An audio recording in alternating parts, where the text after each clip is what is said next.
Lieutenant Colonel Hiroshi Yamada reviewed intelligence reports from forward reconnaissance units with confidence born from 2 years of uninterrupted air superiority. His staff had compiled performance data on the new American fighter aircraft arriving at Port Moresby, designated Republic P-47 Thunderbolt. The specifications made him laugh aloud. Empty weight, 10,000 pounds. Maximum weight, 17,500 pounds fully loaded. Wing loading exceeding anything the Japanese considered viable for Pacific combat operations. The Americans have built a flying locomotive, he announced to assembled squadron commanders. Our Ki-43 Hayabusa weighs 3,800 pounds empty. We can execute multiple turns in the time this Thunderbolt completes one. It violates every principle of fighter design proven in combat since China. Captain Saburo Yamamoto, commanding the 11th Sentai, examined reconnaissance photographs showing P-47s at Port Moresby. The massive radial engine cowling, thick wings, bulbous fuselage, everything screamed heaviness, clumsiness, inability to maneuver. 17,500 pounds loaded, he said, shaking his head in disbelief. They expect to engage our fighters with such mass? The Ki-43 has destroyed Hurricanes, P-40s, even twin-engined P-38s. This monstrosity will be easier prey. The calculations seemed undeniable. The Ki-43 Hayabusa, which the Americans called Oscar, possessed extraordinary maneuverability through its unique butterfly combat flaps. The Mitsubishi Zero had earned legendary status for its agility. Intelligence estimates suggested the P-47 would be completely outmatched in the turning fights characterizing Pacific air combat. In the swirling, close-quarter dogfights over jungle and ocean, maneuverability determined survival. Weight determined maneuverability. The Americans had created the heaviest single-engine fighter in history. Major Takeo Kato, veteran of 47 combat missions over China and the Philippines, studied the P-47's specifications with particular interest. His pilots had perfected the art of the turning fight, drawing enemy aircraft into low-speed, high-angle engagements where the Ki-43's extraordinary maneuverability guaranteed victory. Look at this, he pointed to the technical assessment. Maximum speed supposedly 426 miles per hour, but only at 30,000 feet. All our combat occurs below 20,000 feet, usually below 15,000. At those altitudes, this tank will achieve perhaps 350 miles per hour. Our Ki-43 pilots will dance around it like hawks around a condor. The Japanese confidence wasn't mere bravado. Their combat record supported every assumption. Since December 7, 1941, Japanese fighters had swept Allied air forces from the Pacific skies with devastating efficiency. The destruction of American air power at Pearl Harbor, the annihilation of British aircraft in Malaya, the systematic elimination of Dutch aviation in the East Indies all validated Japanese tactical superiority. Their lightweight, maneuverable fighters, flown by superbly trained pilots, seemed invincible. What Lieutenant Colonel Yamada didn't know was that 800 miles south at Port Moresby's Jackson Field, the 348th Fighter Group under Colonel Neel Kearby had been developing revolutionary tactics, specifically designed to negate every advantage the Japanese believed they possessed. These weren't theoretical exercises, but practical solutions born from careful analysis of Japanese strengths and weaknesses. Within 6 months, the aircraft they mocked as a flying tank would shoot down Ki-43s at ratios that would shatter Japanese confidence in their air superiority doctrine. Within a year, surviving Japanese pilots would flee at the mere sight of P-47s approaching from altitude. The mathematical equation of aerial combat was about to be rewritten by 2,000 horsepower, 850 caliber machine guns, and tactics that turned weight into kinetic energy, altitude into potential death, and the flying tank into the most feared fighter aircraft in the Southwest Pacific. The Japanese pilots' confidence came from 3 years of spectacular success. Since the war in China began in 1937, Japanese fighter doctrine had evolved around one fundamental principle: the aircraft that could outturn its opponent would win the engagement. This philosophy had been validated repeatedly in combat after combat. Over China, Ki-27 Nate fighters had swept Chinese air forces from the sky with ease. The Chinese, flying obsolete Russian designs and early American exports, couldn't match the Japanese combination of aircraft performance and pilot skill. When British Commonwealth forces engaged Japanese fighters over Malaya and Burma in 1941 and 42, their Brewster Buffaloes and Hawker Hurricanes fell in droves to the nimble Ki-43s. The massacre was so complete that Allied pilots were ordered to avoid combat with Japanese fighters whenever possible, a humiliating admission of inferiority. Sergeant Satoshi Anabuki, who would become the highest-scoring Ki-43 ace with 39 confirmed victories, remembered the early days over Burma with clarity. The British Hurricane was faster in straight flight, but once they tried to turn with us, they were finished. We could get on their tail in 2 turns, sometimes less. They had no answer to our maneuverability. We would dance in the sky while they struggled like elephants trying to waltz. The numbers supported his memory emphatically. In the first 4 months of 1942, the 64th Sentai alone claimed 170 Allied aircraft destroyed, while losing only 27 Ki-43s. The kill ratio seemed to prove the absolute superiority of Japanese design philosophy. Lightweight, maneuverable fighters flown by highly trained pilots would always defeat heavier, faster opponents. This wasn't just a tactical preference, it had become religious doctrine within the Japanese Army Air Force. Japanese naval aviators flying the Mitsubishi A-6M0 had reached identical conclusions. Lieutenant Commander Tadashi Nakajima, combat veteran of Pearl Harbor and the Indian Ocean raids, stated in a 1943 tactical briefing, "American pilots fly like accountants by the book, predictably. They rely on armor and firepower because they lack the skill for true aerial combat. When they encounter our fighters, they try to dive away. Sometimes they escape. When they try to fight, they always lose. Their aircraft are designed by engineers who have never seen combat, never felt the dance of aerial battle." This wasn't mere propaganda or wishful thinking. Japanese pilots had legitimate reasons for supreme confidence. The Ki-43's combat record was extraordinary by any measure. During the conquest of the Netherlands East Indies, a flight of 9 Ki-43s had engaged 20 Dutch fighters over Java, destroying 11 without loss. Over Rangoon in December 1941, 20 Ki-43s had fought 30 RAF fighters, claiming 18 destroyed for the loss of 2. These weren't inflated claims typical of aerial combat. Allied records largely confirmed the devastating losses. The evidence seemed overwhelming. Japanese tactical doctrine was superior to anything the West could offer.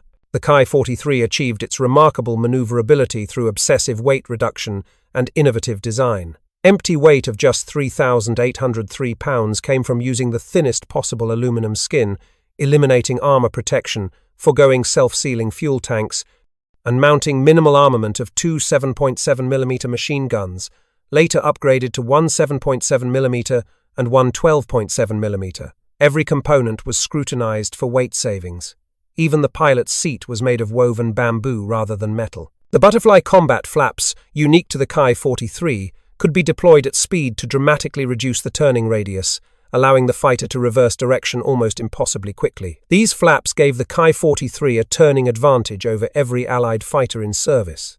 Captain Yohei Hinoki, who would survive the war with 12 victories, explained the Ki-43's advantages in detail.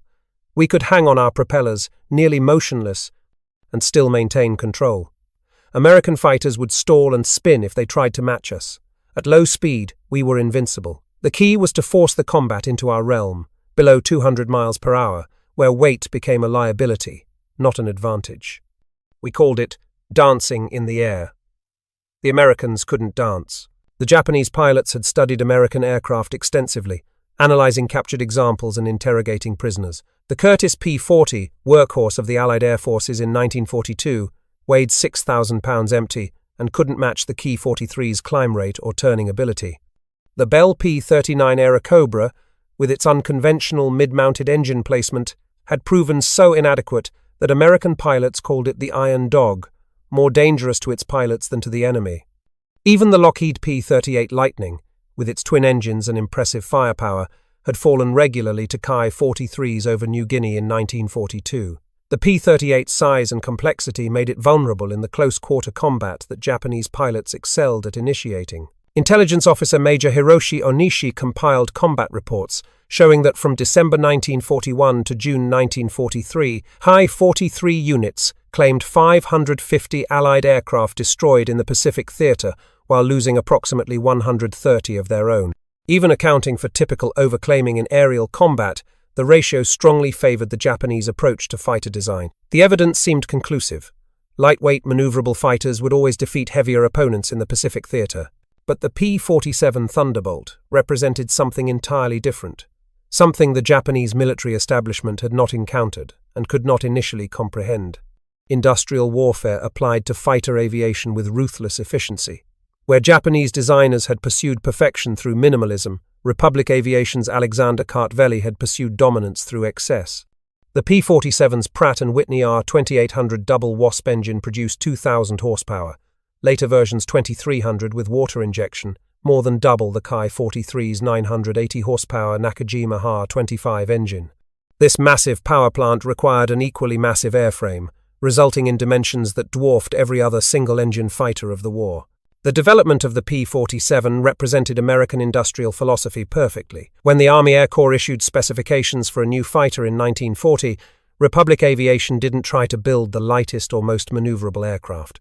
Instead, they built the most powerful, most heavily armed, most survivable fighter that technology allowed. The turbo supercharger system alone weighed more than some entire Japanese aircraft engines, but it allowed the P-47 to maintain power at altitudes where other fighters gasped for air. The first P-47s arrived in Brisbane, Australia on June 14, 1943, assigned to the 348th Fighter Group commanded by Lieutenant Colonel Neel Kearby. The aircraft had been shipped as deck cargo, partially disassembled, requiring extensive work to make them combat-ready. After assembly and testing at Eagle Farm Airfield, the group began the long flight to Port Moresby, arriving June 23rd. Kearby was not a typical fighter group commander. An analytical thinker who had studied engineering before joining the Army Air Corps, he immediately recognized that traditional dogfighting tactics would be suicide in the P-47. The aircraft's weight and size made it unsuitable for turning combat, but those same characteristics gave it advantages that could be exploited. Instead of trying to turn with Japanese fighters, Kearby would use the P-47's strengths: phenomenal dive speed approaching the sound barrier, heavy firepower that could destroy any target with a brief burst, and the ability to fight effectively above 25,000 feet, where Japanese engines struggled for power. The turbo supercharger gave the P-47 a decisive advantage at altitude, maintaining sea-level power up to 25,000 feet, while Japanese fighters lost 50% of their power by 20,000 feet. Technical Sergeant William Anderson, crew chief for the 348th Fighter Group, remembered the first impression vividly. When we saw those jugs roll off the transport ships, we thought somebody had made a terrible mistake. They were enormous, like flying boxcars. The propeller alone was 13 feet in diameter, larger than the entire wingspan of some training aircraft. Pilots who'd been flying P-39s and P-40s walked around them shaking their heads in disbelief.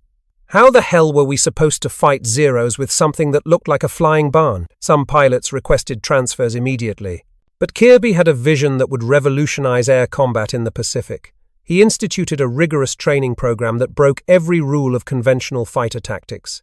No more turning fights where pilot skill determined the outcome. No more low-altitude furballs where maneuverability mattered most. The P-47s would climb to 30,000 feet, patrol at high altitude using their superb superchargers, then dive on Japanese formations from above at speeds approaching 500 miles per hour. At that velocity, the .850 caliber machine guns would unleash 100 rounds per second, each bullet capable of tearing through the Ki-43's unarmored structure like tissue paper. Before Japanese pilots could react, the P-47s would be gone, using their tremendous speed to zoom back to altitude on momentum alone. Captain William Banks, operations officer for the 348th, initially doubted the tactics completely. We'd been taught since flight school that fighter combat was about getting on the enemy's tail and staying there until you shot him down. Kearby was telling us to make one pass and run away. It seemed like cowardice. Then he showed us the mathematics. At 450 miles per hour in a dive, we'd be traveling 660 feet per second.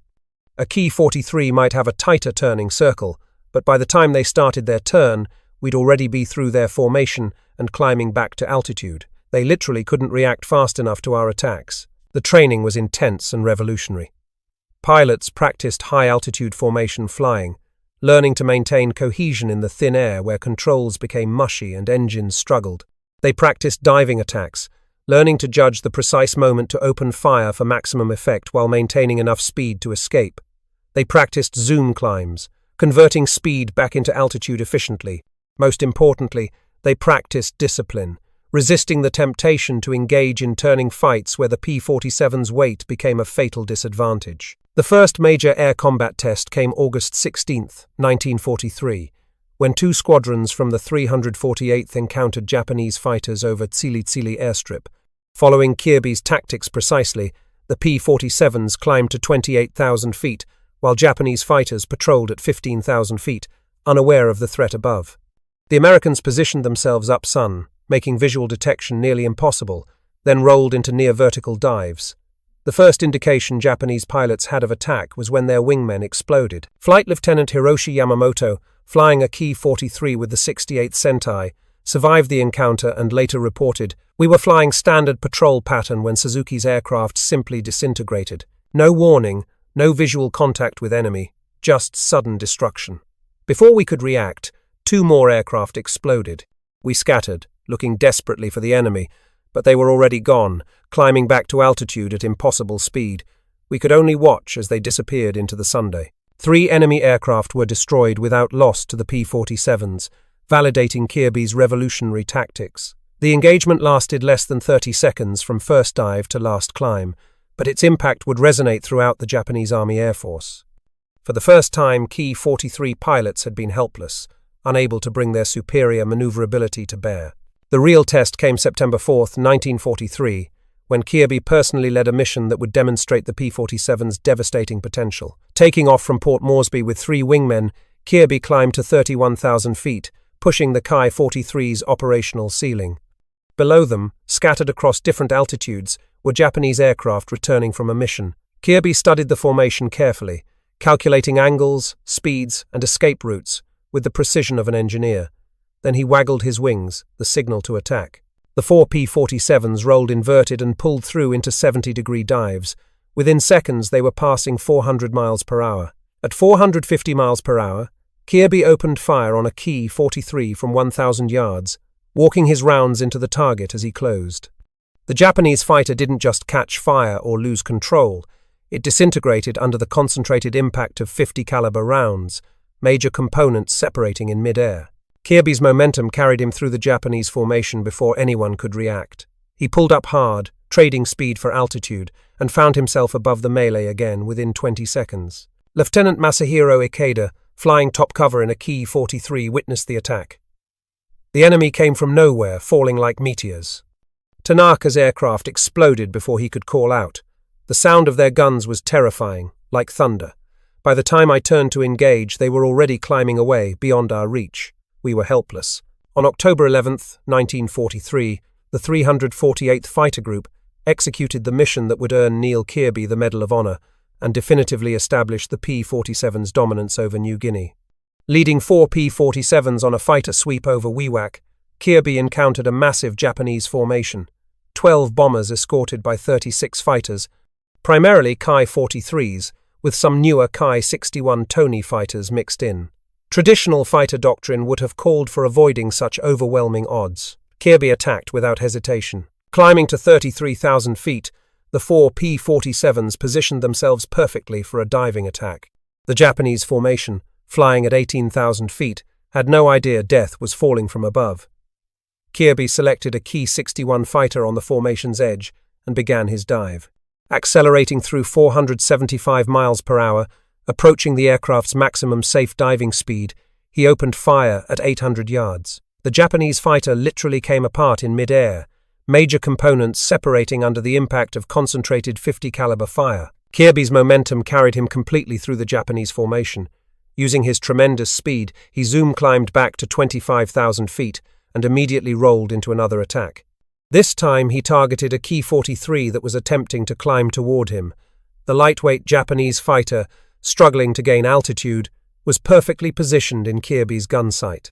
A 2-second burst sent it spinning down in flames, the pilot unable to escape the mortally wounded aircraft. For the next 8 minutes, Kearby and his wingmen executed continuous boom and zoom attacks on the increasingly disrupted Japanese formation. Kearby personally destroyed 6 enemy aircraft, his wingmen claimed 3 more, and several additional Japanese aircraft were damaged. The bomber formation, completely unprotected after their escorts were destroyed or scattered, fled in disorder. Not one P-47 sustained significant damage despite being outnumbered nearly 12-1. Lieutenant Masashi Ito, flying a Ki-43 in the escort formation, survived the encounter and later wrote extensively about it. It was not combat as we understood it. The Americans fell on us like an avalanche, striking and disappearing before we could respond. Our formation leaders called for us to maintain discipline, but there was no defense against such tactics. We twisted and turned, trying desperately to bring our guns to bear, but the enemy was always above us, always faster, always out of reach. I watched 6 of our aircraft destroyed without ever seeing an American fighter in my gun sight. It was not battle, it was execution. The engagement over Wewak marked a fundamental turning point in the air war over New Guinea. Japanese pilots, who had entered the war with absolute confidence in their tactical superiority, now faced the reality that their aircraft and tactics were becoming obsolete. The Ki-43, which had dominated Asian skies for 3 years, was helpless against the P-47's energy tactics. More devastating than the mechanical disadvantage was the psychological impact. Japanese pilot training emphasized spirit, skill, and the warrior tradition dating back to the samurai. The P-47's tactics removed skill from the equation entirely, replacing it with physics and firepower. Captain Tomoyuki Yoshida, intelligence officer for the 4th Air Army, compiled loss statistics that revealed the catastrophic shift in combat effectiveness. In the 3 months before P-47s arrived in theater, Ki-43 units had maintained a 3-to-1 kill ratio against Allied fighters. In the 3 months after P-47s became operational, that ratio reversed to 1-to-4 against the Japanese. By December 1943, it had deteriorated to 1-to-6. These weren't just statistics. They represented the systematic destruction of Japan's most experienced pilots. The Japanese attempted various countermeasures with increasing desperation. They tried stationing fighters at 25,000 feet to intercept P-47s before they could dive.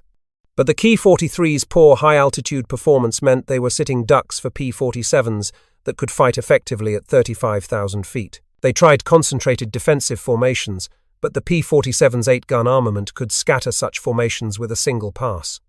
They even attempted to lure P-47s into low-altitude combat by using decoy aircraft. But American pilots maintained rigid discipline, refusing to abandon their altitude advantage for any reason. Lieutenant Hiroshi Tanaka, a Ki-43 pilot who survived 73 combat missions, later reflected with remarkable honesty. We had been taught that the superior pilot would always prevail, that spirit could overcome material disadvantage. The P-47 proved this was fantasy. It didn't matter how skilled you were if the enemy attacked from an altitude you couldn't reach, at a speed you couldn't match, with firepower that destroyed you instantly. We were samurai trying to fight against machines, and machines don't care about honor or tradition. Technical analysis revealed the depth of the Japanese disadvantage in stark mathematical terms. The Ki-43's maximum speed at 15,000 feet was approximately 320 miles per hour. The P-47 could maintain 380 miles per hour at the same altitude, and could exceed 500 miles per hour in a dive without structural failure. The Ki-43's 2 machine guns fired a combined 18 rounds per second with limited armor-piercing capability. The P-47's 8 guns fired 100 rounds per second, each bullet capable of penetrating armor plate. The Ki-43 required precise shooting to damage enemy aircraft. The P-47's volume of fire meant that even moderate accuracy produced devastating results. But beyond the technical specifications, the P-47 represented a fundamental difference in military philosophy that the Japanese military establishment struggled to comprehend. Japanese aircraft were artisan products, each one carefully assembled by skilled workers, their pilots trained for years to achieve aerial mastery. The P-47 was mass production incarnate. Republic Aviation was producing 15 aircraft per day by late 1943. Pilots received 300 hours of flight training before deployment, adequate but not exceptional. The American approach accepted that individual pilots and aircraft would be lost, but the system would prevail through overwhelming numerical and material superiority. This reality became crushing for Japanese pilots as 1943 turned to 1944. Every Ki-43 lost represented years of training and experience that couldn't be replaced. Every P-47 lost was replaced within weeks by an improved model with a freshly trained pilot. The Americans could afford to trade 1 for 1, even 1 for 2. The Japanese couldn't afford to trade at any ratio. The mathematics of attrition warfare were inexorable and unforgiving. By January 1944, the mere sight of P-47s caused Japanese formations to scatter and flee. Radio intercepts revealed the depth of demoralization among Japanese pilots. "Thunderbolts high above" became a call that triggered immediate evasive action. often aborting entire missions before contact was made. Japanese bomber operations over New Guinea virtually ceased because Ki-43 escorts couldn't protect them from P-47 attacks. Ground support missions became suicide runs, as P-47s established standing patrols over Japanese airfields. The 348th Fighter Group's spectacular success inspired rapid tactical evolution across the Southwest Pacific. The 35th Fighter Group converted from P-39s to P-47s in November 1943 and immediately adopted Kearby's boom and zoom tactics. The 49th Fighter Group received P-47s in January 1944. Within 6 months, P-47 groups had established complete air superiority over New Guinea, enabling MacArthur's island-hopping campaign to accelerate dramatically beyond planned schedules. Individual pilot accounts revealed the complete transformation in combat dynamics. First Lieutenant Robert Aschenbrenner, who had previously flown P-39s against Ki-43s with limited success and considerable terror, described his first combat in a P-47. It was like going from a knife fight to using a sniper rifle. In the P-39, every engagement with a Ki-43 was life or death, desperately trying to get a shot while avoiding their guns. In the P-47, we were untouchable. We'd spot them from 10,000 feet above, roll in, fire one burst and zoom away. They couldn't touch us. It wasn't even combat. It was execution. I felt sorry for them, honestly. The Japanese response revealed growing desperation and recognition of their deteriorating position. The 14th Sentai received new Ki-84 Frankfighters in March 1944, aircraft specifically designed to counter the P-47's advantages with improved speed and altitude performance. But there were too few Ki-84s, arriving too late, flown by increasingly inexperienced pilots. The massive industrial disparity meant that for every advanced Japanese fighter produced, America was producing 20 P-47s. Major Teruhiko Kobayashi, one of Japan's most successful fighter pilots with 30 confirmed victories, was shot down by P-47s on April 29, 1944.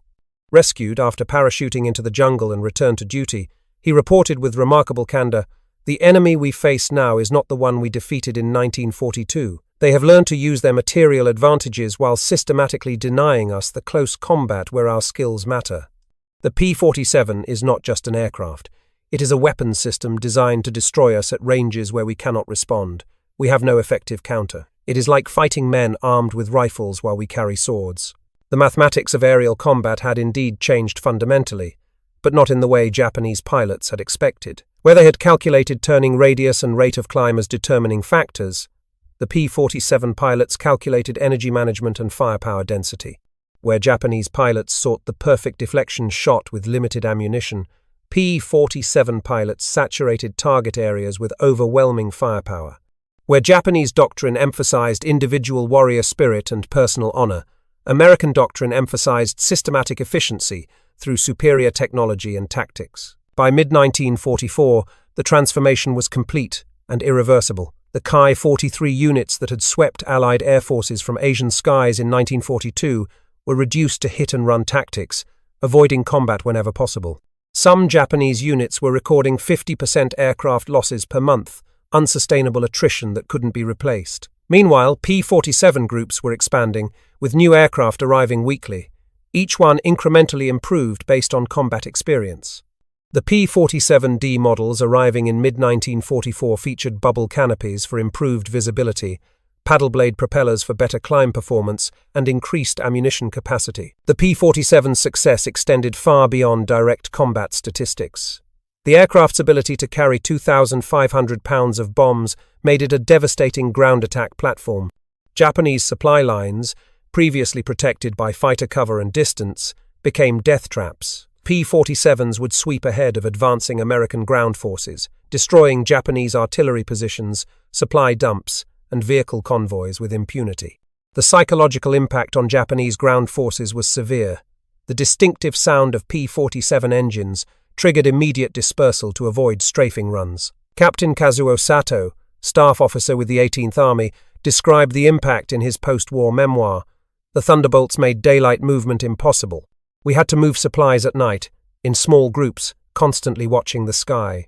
Even then, they would catch us with parachute flares and attack in darkness. Our soldiers called them death from above because there was no defense, no warning. They controlled not just the air but everything beneath it, A single P-47 could paralyze an entire regiment. Neel Kearby's death on March 5, 1944, ironically demonstrated both the P-47's strengths and the critical importance of maintaining tactical discipline. Leading a three-plane patrol over Wewak, Kearby had successfully bounced a formation of Ki-43s, shooting down his 22nd victory. But instead of immediately zooming back to altitude as doctrine demanded, he turned to confirm the kill, bleeding off precious speed in the process. 3 Ki-43s from the 77th Sentai caught him at low altitude and low speed, where their maneuverability advantage suddenly mattered again. Even then, it took concentrated fire from all 3 aircraft to bring down the P-47. Kearby managed to bail out but was killed by gunfire while descending in his parachute, a violation of the informal rules of aerial combat that shocked even Japanese pilots. His death served as a stark reminder to P-47 pilots. Abandon the tactics that made the aircraft dominant, and even the mighty Thunderbolt became vulnerable. The incident reinforced tactical discipline among American pilots, who recognized that the P-47's advantages disappeared completely if they tried to dogfight like their opponents. The loss of Kearby, who had virtually created the tactics that made the P-47 successful, was deeply felt throughout the 5th Air Force.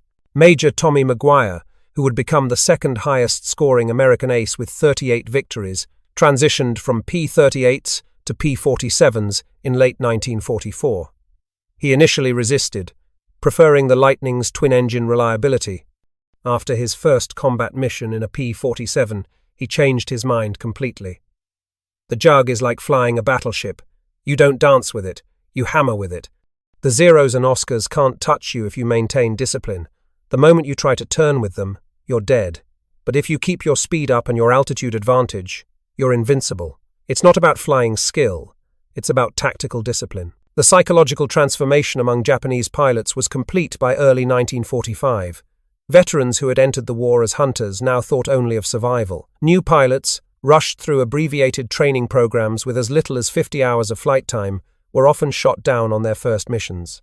The Ki-43, which had symbolized Japanese air superiority, became known as the flying coffin among its pilots. Morale collapsed as pilots realized they were being sent up as sacrifices to delay the inevitable American advance.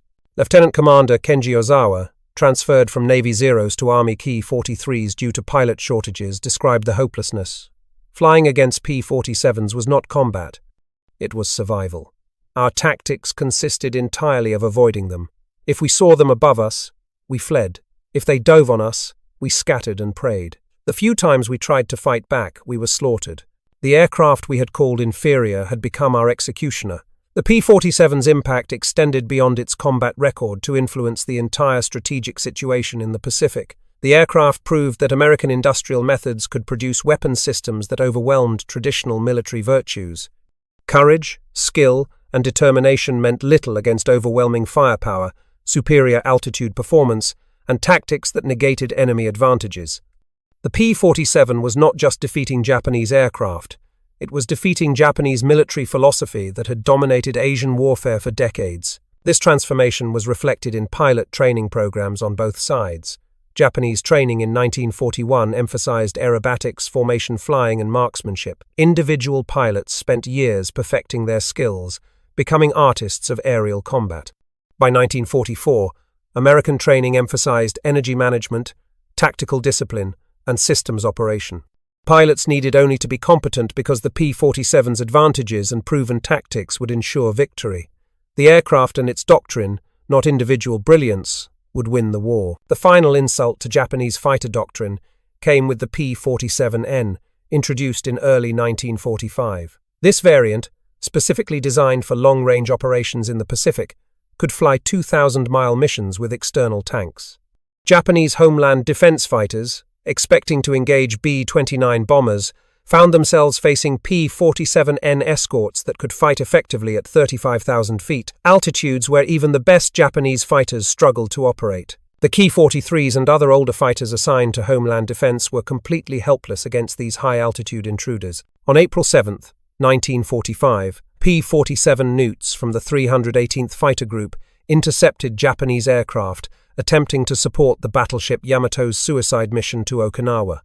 In a one-sided massacre lasting less than 15 minutes, P-47s destroyed 18 Japanese aircraft without loss. The Ki-43s in the escort force never even reached firing position before being shot down. It was symbolic of how completely the tables had turned since 1942. The industrial mathematics behind the P-47's dominance were staggering and decisive. Republic Aviation produced 15,683 P-47s during the war, more than all Japanese fighter types combined. Each P-47 required 30,000 man-hours to produce. Japanese aircraft required nearly 50,000 due to less efficient production methods. The American pilot training program was producing 30,000 pilots annually by 1944. Japan managed fewer than 2,000, and of decreasing quality as experienced instructors were pulled into combat. The P-47's 850 caliber machine guns could fire 3,400 rounds, enough ammunition for nearly 35 seconds of continuous fire. The Ki-43's 2 guns carried enough ammunition for less than 15 seconds of fire. In a single engagement, a P-47 could deliver more destructive power than a Ki-43 could in 3 complete missions. This firepower disparity meant that even glancing hits from a P-47 were often fatal to Japanese aircraft, while Ki-43s needed sustained, accurate fire to damage the robust American fighter. The resilience of the P-47 became legendary among both American and Japanese pilots. The aircraft's air-cooled radial engine could absorb tremendous damage and continue operating. The pilot was protected by armor plate, bulletproof glass, and the massive engine acting as a shield. Numerous P-47s returned to base with cylinder heads shot off, oil lines severed, and hundreds of bullet holes in wings and fuselage. Captain Robert Johnson's P-47 survived an encounter with a German FW-190 Ace who expended his entire ammunition load trying to shoot down the damaged Thunderbolt, only to have Johnson wave at him as both aircraft ran out of ammunition. In contrast, the Ki-43's lack of armor and self-sealing fuel tanks meant that even rifle-caliber hits could prove fatal. American pilots reported seeing Ki-43s explode from single 50-caliber bullet impacts on fuel tanks. The Japanese philosophy of saving weight by eliminating protection had made sense when facing equally vulnerable Chinese aircraft in 1937. Against the P-47's overwhelming firepower, it was suicidal. The P-47 also revolutionized naval aviation support in the Pacific. While primarily a land-based aircraft, P-47 Nutis with increased range began operating from captured island bases to provide cover for Navy operations. Their ability to engage Japanese aircraft at extreme range meant carrier task forces could operate with additional protection beyond their own fighter screens. Japanese kamikaze attacks, which relied on overwhelming carrier defenses through mass attacks, found themselves intercepted by P-47s 50 miles from their targets. On May 25, 1945, the 318th Fighter Group, flying long-range P-47 newts from Ie-Shima off Okinawa, intercepted a massive kamikaze formation headed for the American fleet.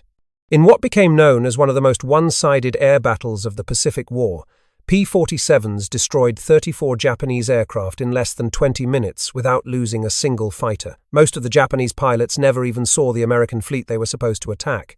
The Ki-43s and older aircraft comprising most of the kamikaze force were helpless against the P-47s, attacking from above with devastating firepower.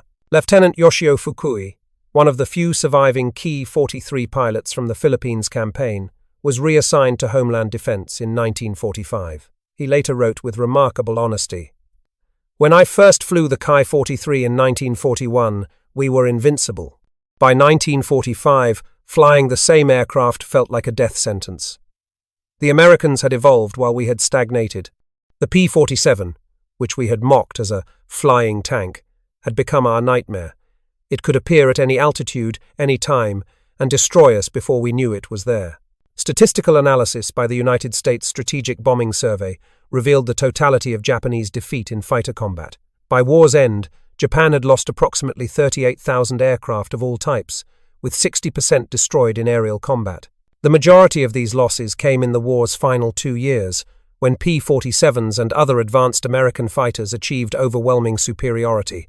The Ki-43, which had accounted for more Allied aircraft destroyed than any other Japanese fighter in 1942, ended the war with pilots being instructed to avoid combat with American fighters at all costs. Post-war analysis revealed the completeness of the American victory. By August 1945, the United States had 2,000 operational P-47s in the Pacific theater. Japan had fewer than 100 operational Ki-43s, most flown by pilots with less than 100 hours of flight time. American pilots were rotating home after completing tours. Japanese pilots flew until they died. American units were receiving the latest P-47N models with improved everything. Japanese units were cannibalizing wrecked aircraft to keep anything flying. The final combat between P-47s and Ki-43s occurred on August 14, 1945, one day before Japan's surrender. 4 P-47 Newties from the 507th Fighter Group encountered 6 Ki-43s over Tokyo Bay. In a brief engagement lasting less than 2 minutes, 3 Ki-43s were destroyed without damage to any American aircraft. It was a fitting end to a completely one-sided relationship. The aircraft that Japanese pilots had mocked as a flying tank had systematically destroyed their air forces. Surviving Japanese pilots were remarkably candid in their post-war assessments. Colonel Ichiro Yamaguchi, who had commanded Ki-43 units from 1942 to 1945, testified to American interrogators. "We entered the war believing our superior pilot skill and aircraft maneuverability would ensure victory. The P-47 taught us that wars are won by superior systems, not superior individuals. It didn't matter that our pilots were brave or skilled. The Americans had built an aircraft and developed tactics that made our advantages irrelevant. They turned aerial combat into an industrial process, and we had no answer." The technological gulf was equally stark. Post-war testing of captured Ki-43s by American pilots revealed an aircraft that would have been competitive in 1940, but was completely obsolete by 1943 standards. Test pilot Major James Matthews flew a captured Ki-43II and reported, "It's delightful to fly, light on the controls, incredibly maneuverable. In a 1930s-style dogfight, it would be formidable. But combat stopped being about tight turns and aerobatics when aircraft started carrying heavy armament and fighting at 400 miles per hour. The Ki-43 is perfectly designed for the wrong war." Conversely, Japanese test pilots who flew captured P-47s were amazed by the aircraft's capabilities. Captain Yoshio Hirose, who had flown Ki-43s in combat, tested a P-47D in 1946. The power was incredible. It climbed like it was falling upward. The controls were heavy but precise. The armament was devastating. We fired at ground targets and they simply disappeared. I understood immediately why we had lost. This wasn't an aircraft. It was a weapons platform. Everything about it was designed to destroy enemies from positions of advantage. Veterans of both sides drew profoundly different lessons from their experience. American pilots learned that technology and tactics could provide overwhelming advantages if properly employed. The P-47 taught them that discipline and adherence to proven methods mattered more than individual heroics. Japanese pilots learned that courage without capability was meaningless, that industrial power determined military outcomes, and that their nation's military traditions had led them to disaster. Major Richard Bong, America's top-scoring ace with 40 victories, flew P-38s, but trained with P-47 units and understood their impact. The Thunderbolt changed everything in the Pacific. Before it arrived, we were trading punches with the Japanese, winning some, losing some. After it arrived, it was no contest. The Japanese couldn't compete with that combination of firepower, speed, and altitude performance.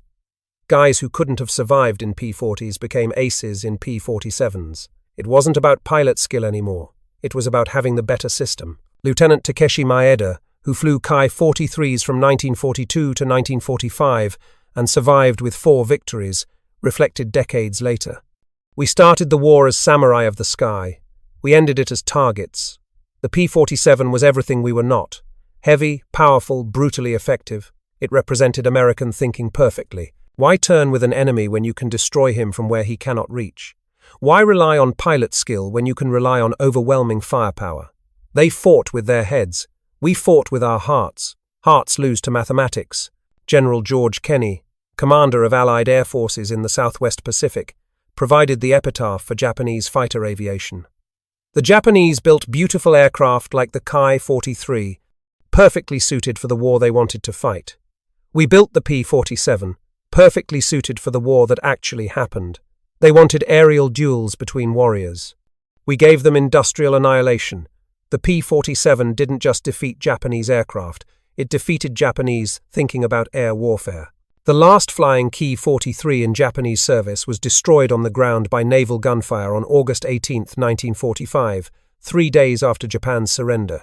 The 15,683rd and final P-47 rolled off Republic's production line on December 31, 1945. One aircraft represented the end of an era, destroyed and defeated. The other represented the dawn of American air supremacy that would dominate the following decades. The statistics spoke with absolute finality. In the Pacific Theater, P-47 units claimed 3,752 enemy aircraft destroyed in air-to-air combat, while losing 497 of their own to all causes, including operational accidents and ground fire. Approximately 150 P-47s were lost in aerial combat, a 25-to-1 kill ratio that defied every pre-war prediction. The Ki-43, which had entered the war with expectations of maintaining Japan's aerial superiority, ended it with negative kill ratios against every major American fighter type introduced after 1943. The Japanese pilots who had dismissed the P-47 as an impossibly heavy, clumsy fighter had learned through bitter experience that weight meant diving speed, that size meant durability, and that 8 guns meant certain death. Their beautiful, agile Ki-43s, perfect for the gentlemanly aerial duels they had imagined, were swept from the sky by an aircraft designed for overwhelming force. The laughter had stopped at 400 miles per hour, 8 guns firing, falling from 30,000 feet like an avalanche of industrial might that buried everything beneath it.